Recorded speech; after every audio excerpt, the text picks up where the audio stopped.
hamba tersebut. Setelah itu Jibril kabarkan kepada penduduk langit, ya ahlas sama, innallaha yuhibbu fulanan fa'ahibbu.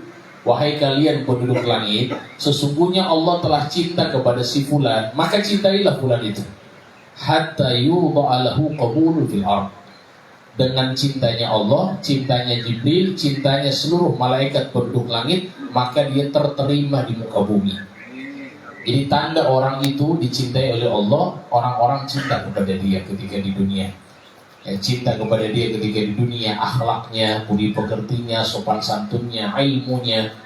Ya, kita doakan insyaallah Ustaz Babai diangkat derajatnya. Amin. Dikuatkan daripada fisiknya, diberikan kesehatan zahir dan batin. Amin. Seluruh hajat beliau dikabulkan oleh Allah. Amin. Yang sulit dimudahkan oleh Allah Subhanahu wa taala. Amin ya rabbal alamin. Amin. Dan juga kepada para asatidzah yang hadir, para guru, para jamaah, hadza min fadli rabbi.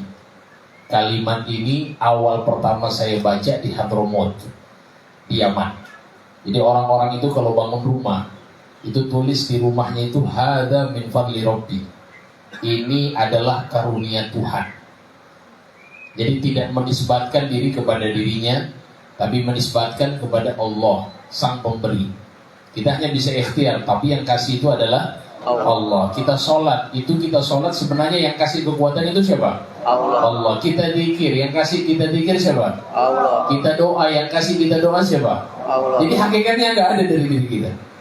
Nah, ini disebut dengan hadza min fadli rabbi. Alhamdulillah, malam hari ini sebenarnya niat saya silaturahim. Tadi malam saya sudah jumpa sama beliau. Cuman bicaranya nggak panjang-panjang tadi malam. Pengennya lama, tapi memang ya karena waktu jadi harus kami balik. Tapi malam ini bisa jadi lama kayaknya di perjumpaan. Jadi lama kayaknya. Karena beliau sudah mulai senyum-senyum dari tadi sama saya. Kayaknya bisa lama, bisa jadi. Hadirin yang dimuliakan oleh Allah Subhanahu wa taala, tadi kita setelah berdoa, kita berzikir. Saya melihat Masya Allah, tadi kita dengan kehusyuan doa kepada Allah, minta kepada Allah. Dan memang hakikatnya kalau ada orang yang sering doa kepada Allah, itu tanda orang gak sombong. Orang yang selalu doa sama Allah, itu tandanya orang gak sombong. Kita kalau sering lihat ada orang ke tangan doa, di majelis doa, itu tandanya hatinya gak sombong insya Allah. Karena dia masih butuh sama Tuhan, masih butuh sama Allah. Kalau dia gak butuh sama Allah berarti sombong dia. Seperti itu. Yang kedua hadirin, agar supaya doa kita mustajab, ini kan kita lagi duduk, kumpul. Insya Allah kita yang kumpul di tempat ini, karena jamaahnya banyak, ini salah satu sebab kata para ulama doanya dijawab oleh Allah. Amin. Tapi Nabi SAW kasih kita syarat. Ini syarat insya Allah bisa menyebabkan doa kita cepat kabul. Datang satu sahabat sama Rasulullah. Ya Rasulullah, saya ini doa, tapi sampai sekarang doa saya ini kok kayak gak diijabah sama Allah. Maka kata Nabi SAW dalam hadis, "Aqib man amak tustajab da'watuk." Perbaiki makananmu, maka doamu akan diijabah oleh Allah. Perbaiki makananmu, maka doamu akan diijabah oleh Allah. Dan tadi saya dengar Ustaz Babai sampaikan kepada kita, kita berharap doa kita, dosa-dosa kita diampuni oleh Allah Subhanahu wa taala. Itu kita punya harapan.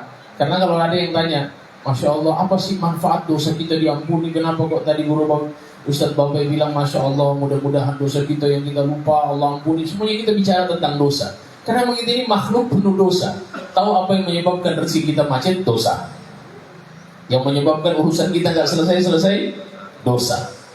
Jadi setiap kali Masya Allah, tadi saya dengar Masya Allah sebut dosa-dosa terus. Karena memang kita ini banyak maksiat. Kullu bani Adam khata'un wa khairul khata'ina tawwabun. Semua manusia itu penuh dosa. Dan sebaik-baiknya orang berdosa adalah minta ampun kepada Allah. Alhamdulillah. Tadi malam saya dengar dari guru Bapak. Beliau sampaikan begini. Ada orang yang tidur, jenis tidurnya itu sambil sholawat. Betul gitu. Nah, sini mulai lagi. Itu ajaib kira-kira. Saya tanya, kira-kira antum pernah nggak tidur sambil sholawat?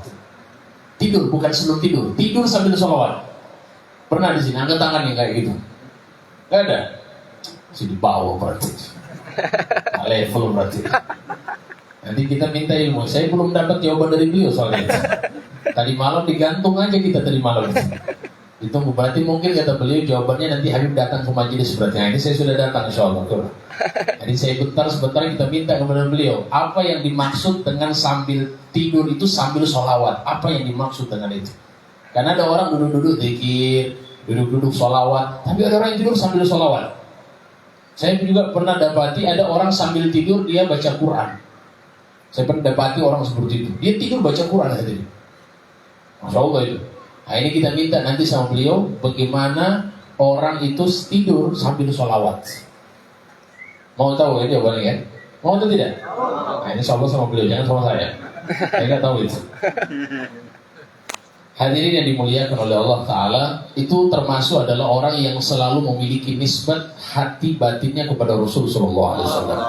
Jadi orang yang punya batinnya selalu nisbat kepada Nabi, punya ta'alluq, punya rabithah kepada Rasulullah, itu yang model kayak gitu. Itu yang mungkin saya tangkap. Jadi kita itu, saya pernah dengar dari guru kami Sayyidi Al-Habib Ali Al-Jufri, beliau sampaikan begini, kita itu kalau ingin punya rabithah, apa itu rabithah? Rabithah itu ikatan batin kita dengan Rasulullah, maka hal yang paling luar biasa yang bisa untuk cepat itu adalah sholawat kepada Rasulullah SAW. Sholawat itu paling ampuh. Sehingga sering kali guru-guru kita sampaikan tentang sholawat, ayo sholawat, ayo sholawat. Dan yang kedua, kata guru kami, termasuk Sayyidi Al-Habib Al-Jufri, beliau sampaikan adalah dengan mengenal siapa itu Rasulullah. Kita kan tahu masih kecil dulu bilang apa, tak kenal maka tak sayang, ya kan? Tak kenal maka tak cinta. Ini kita sering dengar dari kecil.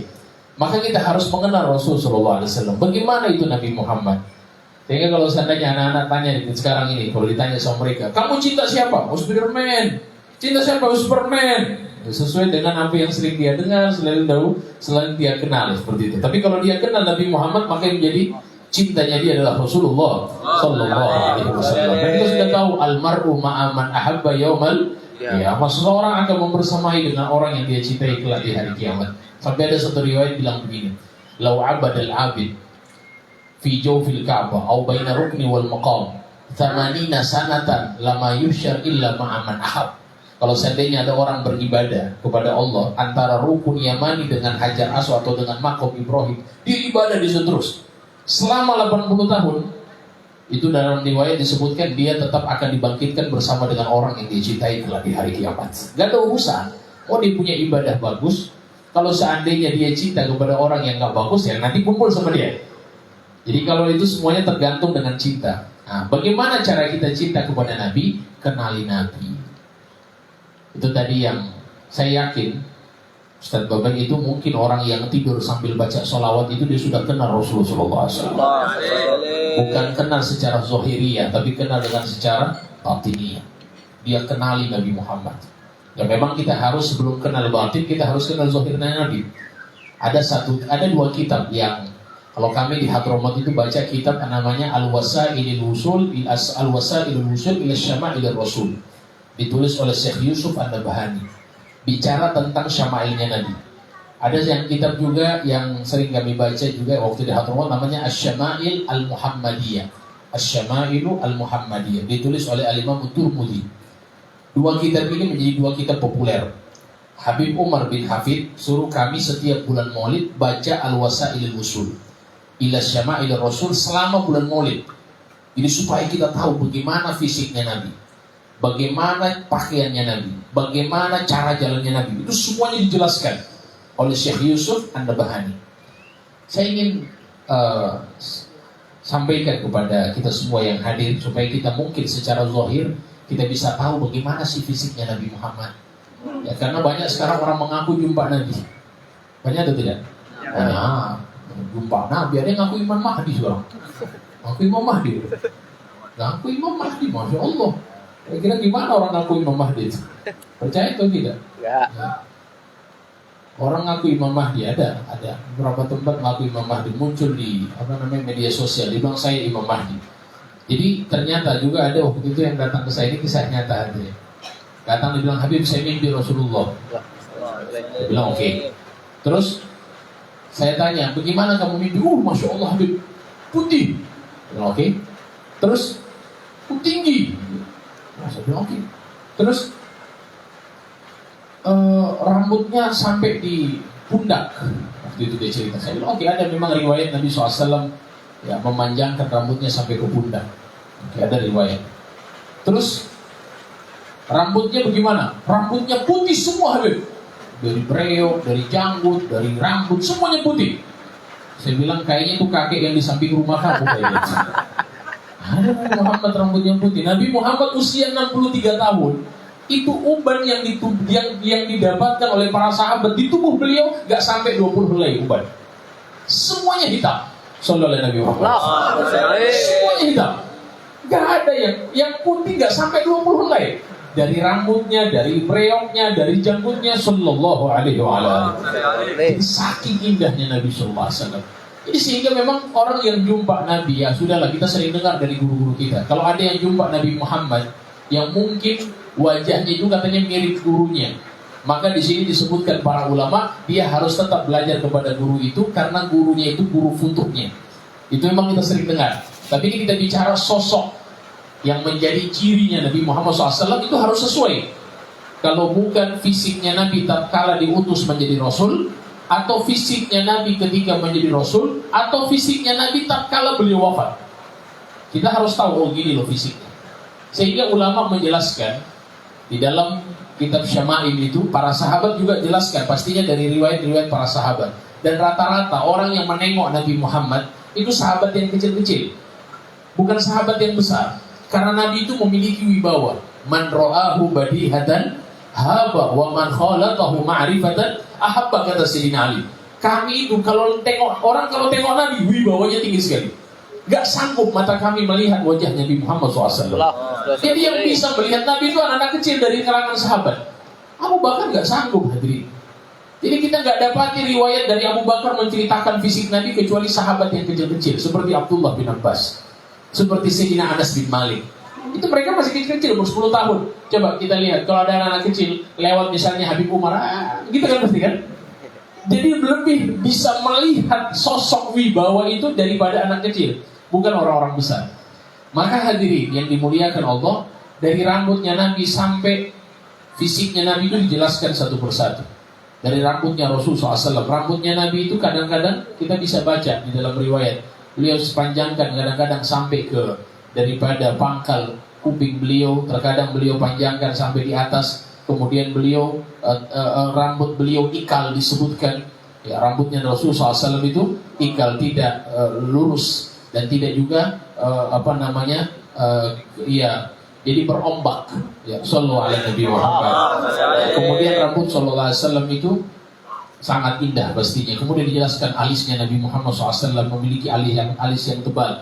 Itu dalam sebagian riwayat di tengah-tengah itu seperti ada cahaya. Di tengah-tengahnya Nabi itu seperti ada cahaya.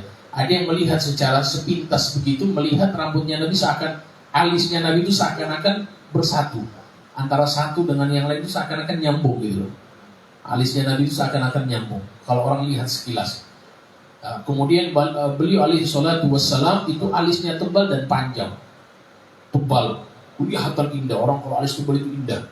Kemudian Nabi SAW memiliki mata yang besar, tapi sesuai dengan postur wajahnya, sesuai dengan bentuk wajahnya. Jadi mata Nabi itu sangat indah. Diceritakan hitamnya itu sangat hitam, putihnya sangat putih, kecuali di waktu subuh.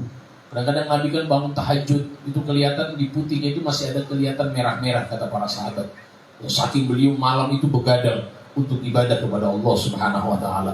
Kemudian alaihi salatu wassalam memiliki hidung yang mancung. Jadi hidung yang mancung. Jadi mancungnya Nabi itu hadirin bukan mancung bengkok, tapi mancung berdiri tegak. Hidungnya Nabi berdiri tegak. Ada kan orang mancung kan bengkok, enggak, Nabi berdiri tegak. Kemudian lubang hidungnya Nabi itu standar. Ya, mohon maaf, ini kadang-kadang kita kan kalau mancung hidung, saya lumayan lah, dikit lah, enggak terlalu mancung. Artinya orang mancung kadang-kadang lubang hidungnya lumayan, artinya besar juga, tapi ini Nabi tidak. Nabi itu mancung hidungnya, lubang hidungnya standar. Sallallahu alaihi wasallam. Jadi mengindah kelihatan. Kemudian alaihi salatu wassalam memiliki breok, beliau memiliki janggut. Kemudian alaihi salatu wassalam itu antara, jadi pundak disebutkan wasi'ul mankibai. Jadi Nabi itu punya pundak. Pundaknya Nabi itu luas. Jadi dadanya itu luas alaihi salatu wassalam. Jadi kelihatan kekar. Nabi itu kekar, luas ini. Jadi badannya itu kalau bahasanya gitu, orang yang six-pack ini kalah kayaknya. Six pack. Hah? Ya itu orang-orang yang badan kekar yang sering nge-gym itu. Nabi itu sudah merasa gimana kekarnya Nabi Muhammad. Jadi jalannya Nabi itu luar biasa, kelihatan luas daripada pundak beliau. Kemudian dada dan perut beliau itu sama rata hadirin. Sama rata. Kalau kita ini kan rata-rata sama gitu. Sama rata Nabi Muhammad. Kalau berubah bela pas lah. Kalau saya ini kan ya Allah. Jadi Nabi itu dada dan perut beliau sama rata. Tapi ini ada dalil juga nih yang perut besar. Ada dalil. Alhamdulillah ada dalil juga kami. Dalil itu Sayyidina Ali. Sayyidina Ali itu ternyata dalam riwayat beliau agak sedikit buncit. Jadi ya berubah yang ambil. Rasulullah saya Sayyidina Ali. Jadi aman. Jadi ya, insya Allah. Semuanya dua-duanya ada riwayat insya Allah. Jadi yang perut-perutnya yang sedikit yang menonjol insya Allah ada riwayat Sayyidina Ali. Itibaan di Sayyidina Ali. Ya bukan ya, tiba-tiba Rasulullah pastinya. Ya, itu Nabi SAW. Jadi Nabi itu sispek juga kita bisa bahasakan. Indah, dada dan perut beliau sama rata. Kita kan one pack, satu aja, enggak six. Oleh sebab itu hadirin yang dimuliakan oleh Allah Subhanahu Wa Taala dan Nabi Muhammad SAW, beliau itu termasuk orang yang akhlaknya. Saya kasih contoh. Nabi itu kalau dipanggil, beliau alaihissalatu wassalam kalau dipanggil, ya Rasulullah, Nabi itu nggak pernah nengok begini, nggak pernah. Kita buka semua syama'il. Nabi itu kalau dipanggil, ya Rasulullah, beliau membalikkan seluruh tubuhnya. Akhlak. Gak pernah tengok begini, gak pernah Nabi Muhammad. Ya Rasulullah, beliau balikkan seluruh tubuh. Sallallahu alaihi Muhammad.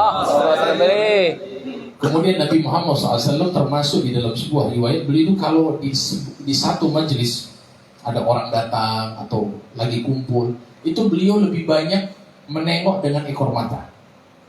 Jadi nggak kacau gitu. Ada orang kan nggak tenang hidupnya ini kayak kadal gitu, ya kan?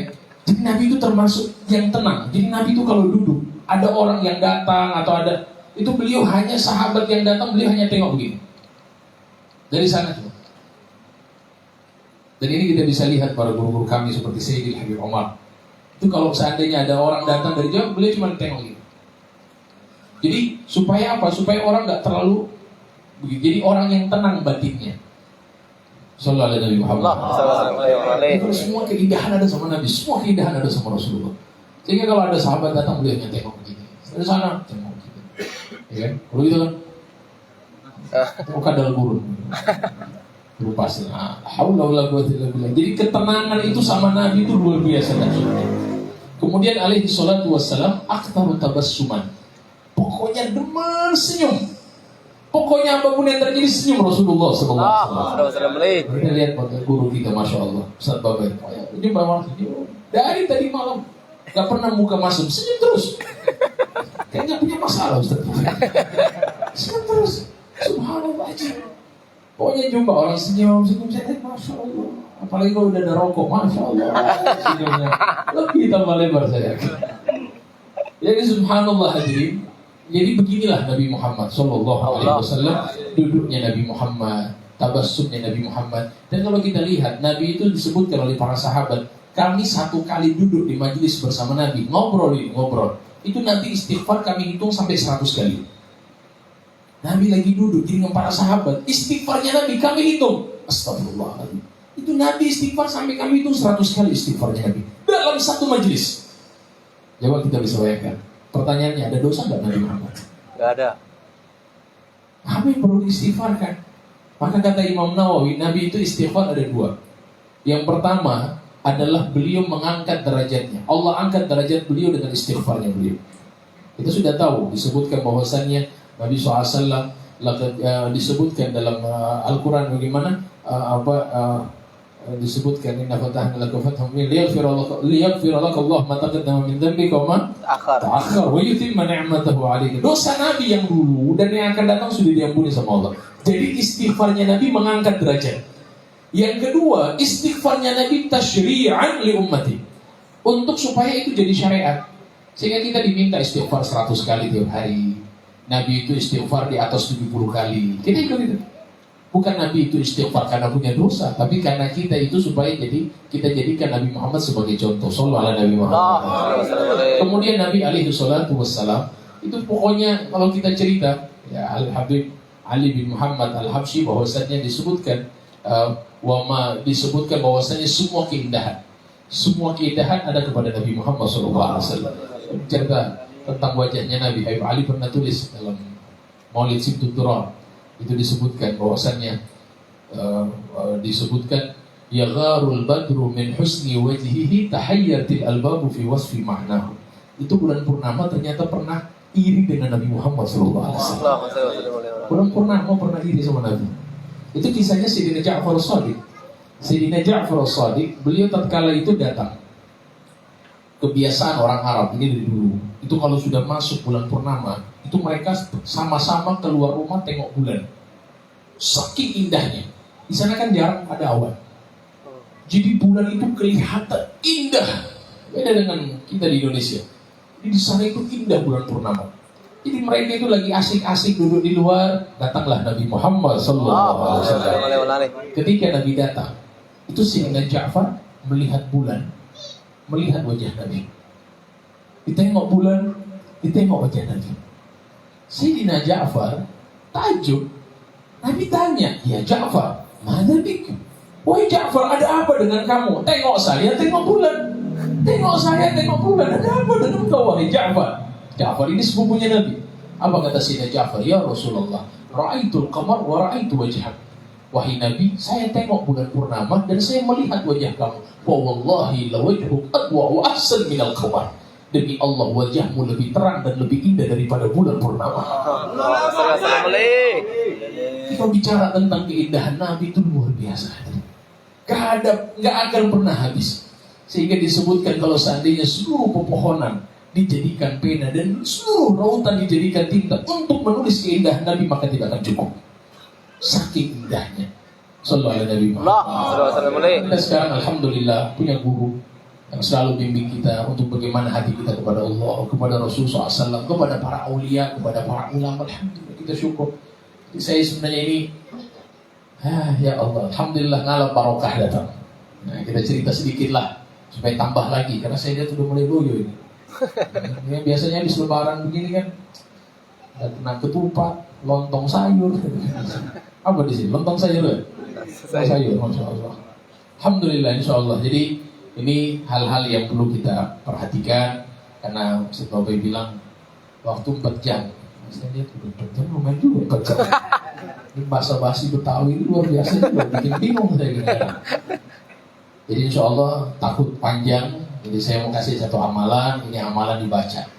Amalan insya Allah ini bisa menguat. Termasuk amalannya Sayyidi Al Habib Muntir bin Fuad Al Musawwar. Beliau itu mengamalkan sholawat. Karena kita sudah yakin, dan beliau pernah cerita, dan sesuai dengan waktu wafatnya beliau bertepatan dengan bicaranya beliau kepada jamaah. Ya, beliau jumpa dengan Nabi, diceritakan oleh Habib Muntir. Itu sholawat yang beliau baca, yang ditulis oleh Al Habib Abdullah bin Ali Al Haddad dalam Wirdul Latif. Kita bisa baca Wirdul Latif, pikir pagi dan petang. Di situ ada sholawat, sholawatnya ringkas, gak panjang-panjang. Allahumma sholli ala Sayyidina Muhammadin wa alihi wa sahbihi wa sallim. Allahumma salli ala Sayyidina Muhammadin wa alihi wa sahbihi wa sallim. Allahumma salli ala Sayyidina Muhammadin wa alihi wa sahbihi wa sallim. Kita hadiri paling minimal kata Nabi, bukan kata saya, kata Nabi. Man shalla alayya hina yusbih wa hina yumsi asyra. Siapa saja yang baca sholawat kepadaku, kata Nabi, hina yusbi, ketika pagi hari 10 kali, wahina yumsi, ketika di sore hari 10 kali, adrakathu syafaati, orang tersebut yang baca sholawat kepadaku di pagi hari 10, di sore hari 10, itu layak dan berhak mendapatkan syafaat dariku. Sallallahu alaihi Muhammad. Sebentar nanti pada subuh pagi-pagi baca sholawat 10 kali. 10 kali kira-kira berapa menit? Nggak sampai 10 menit. Allahumma sholli ala sayyidina Muhammad wa ala alihi wasallam. Allahumma sholli ala sayyidina Muhammad wa ala alihi wasallam. 10 kali. Di sore hari baca 10. Minimal. Oke, kalau lebih bagus. Habib Muntir itu disebutkan oleh guru-guru kami itu beliau baca sampai 5.000 kali. Nabi menyebutkan sampai 12.000 kali. Jangan dulu kayak gitu. Rutinkan dulu 100, 10 dulu, 10 pagi, 10 sore. Oke, 10 pagi, 10 sore. Istiqomah kan itu. Lama-lama naik, insya Allah bisa istiqomah. Jadi insya Allah kita semua bisa berjumpa dengan Nabi Muhammad SAW. Nabi janji, man ro'ani fil mana faqad ro'ani haqqo. Orang yang melihat aku dalam mimpi, melihatku di dalam mimpi, maka dia nyata telah melihat aku. Fa inna syaitan la yatamatsalu bi. Karena setan tidak menyerupai aku. Setan gak mungkin menyerupai Nabi Muhammad sallallahu alaihi wasallam. Berarti nyata melihat Rasulullah sallallahu alaihi wasallam. Tambah lagi sholawat, insya Allah bisa menjadi asbab kita tengok Nabi, bisa lihat Nabi dalam mimpi. Yang kedua, kata Habib Ali Al-Jufri, adalah mencintai keluarganya Rasulullah sallallahu alaihi wasallam. Dia ingin jumpa Nabi, keluarganya disakitin sama dia. Gimana jumpa sama Nabi Muhammad? Coba kita punya anak kita disakiti sama orang, marah nggak kita? Marah. Anak kita disakiti sama orang, dia mau datang sama kita, dia baik sama kita, sama anak kita nggak baik. Kira-kira gimana itu? Kita baik nggak sama dia nanti? Enggak. Kamu nggak baik sama anak saya, kan gitu. Baik. Yang ketiga adalah mencintai kebaikan atas orang lain. Tanda orang itu bisa mimpi Nabi, dia itu selalu punya punya semangat melihat orang lain masih jauh, dia ingin dekatkan kepada Allah. Dia ingin dekatkan kepada Rasulullah SAW. Jangan melihat orang yang jahat, oh ini gak ada jalan lagi, ini kayaknya di neraka paling dalam. Ini orang gak punya keinginan untuk mengemban daripada semangatnya Rasulullah SAW. Ya, kemudian yang keempat terakhir untuk jumpa dengan Nabi, setiap ngamalin sunnah kita hadirkan Rasulullah. Tiap ngamalin sunnah kita datang nih masuk majelis, kita niatin, saya datang ke majelis ini, saya niatkan sebagaimana niatnya Rasulullah. Setiap kita ngamalin sunnah Nabi, masuk toilet, saya bikin ini bukan karena sekedar sunnah, tapi Rasulullah lakukan ini, saya lakukan. Hadirkan Nabi Muhammad setiap kali kita lakukan sunnah. Duduk di majelis, masuk majelis, keluar majelis, jalan di jalan, Nabi Muhammad itu di jalan. Saya memberikan salam kepada orang, saya ditibak kepada Nabi. Karena Nabi lakukan ini, jadi saya lakukan. Jadi ikatan itulah yang membuat kita semakin dekat dengan Rasulullah secara batin. Tadi secara zahir, pengenalan, secara batin seperti itu. InsyaAllah mudah-mudahan apa yang Al-Fakir sampaikan bermanfaat. Dan terima kasih banyak kepada majelis Hadza min Fadli Rabbi. Ini adalah karunia Tuhanku, anugerah Tuhanku. Terima kasih. Jazakumullah khair kepada Ustaz Babe. Ustaz Babe mungkin ya, ini sering sulap juga saya dengar kira katanya, Masya Allah. Tapi saya percaya, karena tadi malam lagi duduk-duduk tiba-tiba ada cincin masuk. Tapi bukan ini, ada yang satu saya tidak tahu. Itu saya simpan itu, Masya Allah itu. Tiba-tiba beliau nggak pakai, tiba-tiba kok ada di tangan.